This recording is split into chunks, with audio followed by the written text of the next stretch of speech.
चार योग से जीवन हो उजियार, योग से जग का हो उद्धार। योग से सभागार में उपस्थित सभी विद्वानों को मेरा सादर प्रणाम।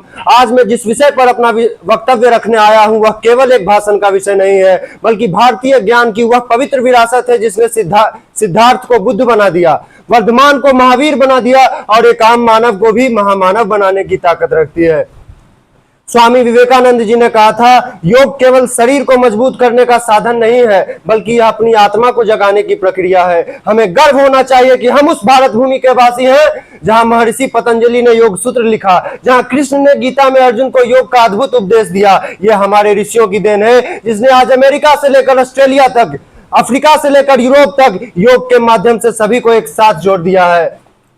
मानो हमारे ऋषियों ने कहा हो, योग तपोबल से बरो, योग बिना सब शून्य, मन पर जो रख ले विजय, वही धन्य वही पुण्य। साथियों, आज विश्व के कोने कोने में अंतर्राष्ट्रीय योग दिवस मनाया जा रहा है। आज योग बिहार के खेत खलिहानों से निकलकर पेरिस, न्यूयॉर्क और टोक्यो के पार्कों तक पहुंच गया है। ये हमारे लिए गर्व की बात है कि जिस महान परंपरा को हमने सदियों तक सींचा, आज वह पूरे विश्व का मार्गदर्शक बन गया है। योग केवल शरीर का संतुलन नहीं करता, बल्कि यह आत्मा को भी आलोकित करता है। यह केवल रक्त को ही नहीं बल्कि विचारों को भी पवित्र करता है। यही योग है जो हमें हमारी मूल संस्कृति से जोड़ता है, यही योग है जो हमें विकारों से मुक्त करता है, और यही योग है जो हमें विश्व का मार्गदर्शन करने योग्य बनाता है। साथियों, जब हम 2050 का बिहार तभी सपनों का बिहार होगा जब हर घर में, हर दिल में योग की लौ प्रज्वलित होगी। 2050 का बिहार वह होगा जहां योग केवल आसनों तक सीमित नहीं होंगे, बल्कि चरित्र, संस्कार और सामर्थ्य का आधार बनेगा।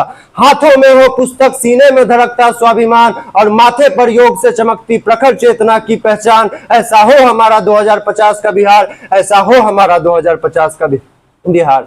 साथियों, बिहार वह भूमि है जहां ज्ञान की नदियां बहती है, जहां नालंदा और विक्रमशिला जैसे विश्वविद्यालय ने ज्ञान के दीप जलाए, वहीं मुंगेर ने योग को पूरे विश्व तक पहुंचाया। इसका सबसे बड़ा प्रमाण मुंगेर का विश्वविख्यात योग विश्वविद्यालय है।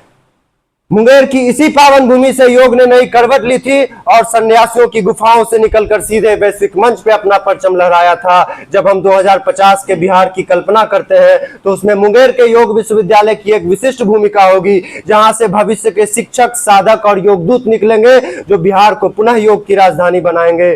साथियों, 2050 का बिहार वह होगा जहां बच्चा केवल स्कूलों से नहीं बल्कि योग की पाठशालाओं से भी निकलेगा, जहां विज्ञान के साथ साथ योग सूत्र की भी पढ़ाई होगी, जहां योग के माध्यम से वैदिक ज्ञान और आधुनिक विज्ञान का संगम होगा, जहां केवल न्यूटन के सिद्धांतों को नहीं बल्कि महर्षि पतंजलि के अष्टांग योग को भी समझा जाएगा।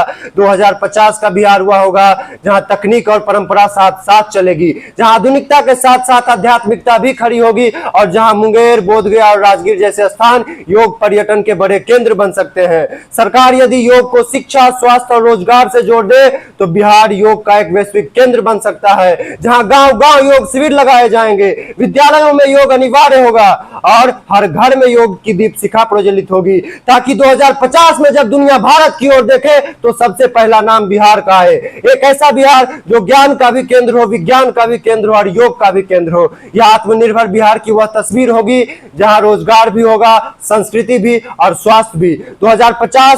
2050 तक बिहार को योग की राजधानी बनाने के लिए हमें आज अपने वर्तमान को बदलना होगा। यदि आज हम अपने वर्तमान को बदलेंगे तो कल बिहार का भविष्य बदलेगा। जब दुनिया डिजिटल तनाव से जूझ रही होगी तब बिहार ध्यान और योग के माध्यम से विश्व को शांति का मार्ग दिखाएगा। यह वही बिहार होगा जहां से ज्ञान निकला था, अब वहीं से शांति और संतुलन निकलेगा। अंत में मैं बस अपनी दो पंक्तियों के साथ विराम लेना चाहूंगा।